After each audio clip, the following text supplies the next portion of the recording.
in the latest episode, we're going to be reviewing me! Hey! My comic book! Awesome!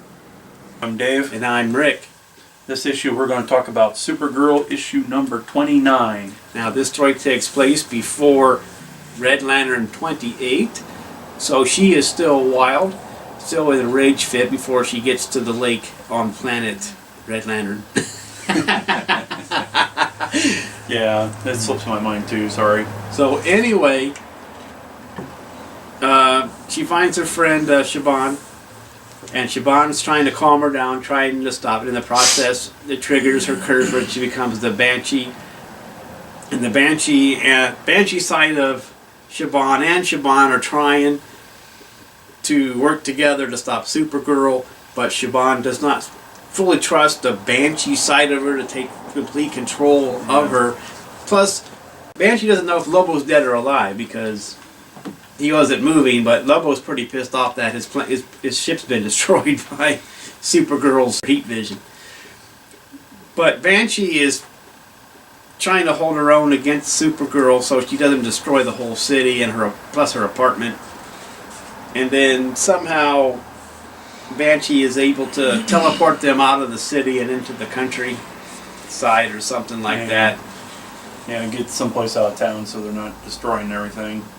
But then I think Supergirl just takes off after that. Well, they get in an argument and she says, well, whatever blew up Krypton isn't Earth. Oh, that's right. It's out there in space, way out there. And she points out in space, and so Supergirl takes her rage and flies off into space, and that'll lead us back into the Green Lantern, Red Lantern, Green Lantern flip book 28. So yeah, she's able to snap her out of it long enough to get her off Earth before she destroys it. So yeah, but anyway, that's how it ends, is with her flying off in space. So it's still a good read, and I like her as a Red Lantern. It's going to be interesting because she's going to be so powerful now with that ring, besides having the Kryptonian power. So technically she should be more powerful than Superman with that Red Lantern ring. So I don't know how far I'm going to go. I haven't decided. I'm going to pick up the Red Lantern book just to get the Supergirl part of it or not. And you're not going to, so I don't know. Yeah, I get the Green Lantern, so that's one lantern and it's enough for me. So not even to Hestra. But anyhow, they got a lot of lanterns going on. They do, don't they? So anyway, it's still a good read. I recommend Supergirl, Red Lantern / Red Lantern, or Super Lantern, or however you want to call it. Red Girl, I don't care. But it's a good read, still good art.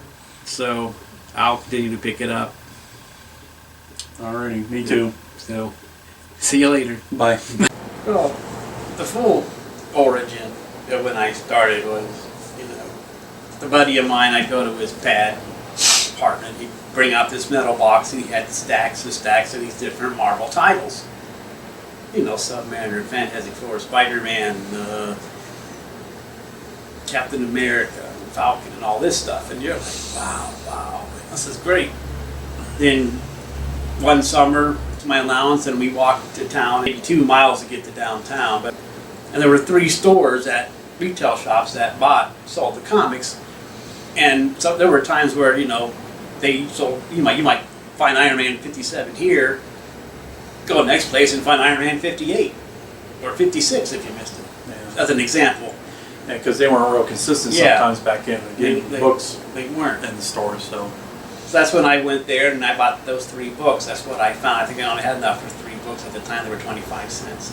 You missed Iron Man 55 on the first appearance of Thanos. That was before my time. But I got the Hulk in time. When 79, I got there right in time where I would like, oh my gosh. And I think I ran low on allowance or something was going on and I wasn't able to go back to town, so I actually stopped. I didn't buy anything till the next summer when I was staying with my grandma, and I bought like 147 and 148 of Spider-Man. He was moving the can. And I came home, he left you this before he moved. Big stack of Spider-Man. Oh, dude, that's cool.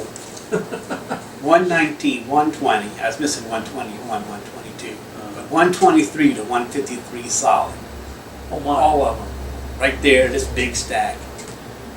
So then I got it in my mind to get a subscription And it's one of those, hey, can I get an early birthday present? Just get me a subscription to Spider-Man. $3. You know? My subscription started at $158, and I think I had that for like 3 years. Also that summer I bought the Treasure Edition of Spider-Man 1 for $1.50. And we'll have to dig out your big books and do a little show on those sometime. But that's how I started. As far as I was concerned, before I got those stack of books, I was probably done collecting. Once I had this big run, it's like game on. That's how I started.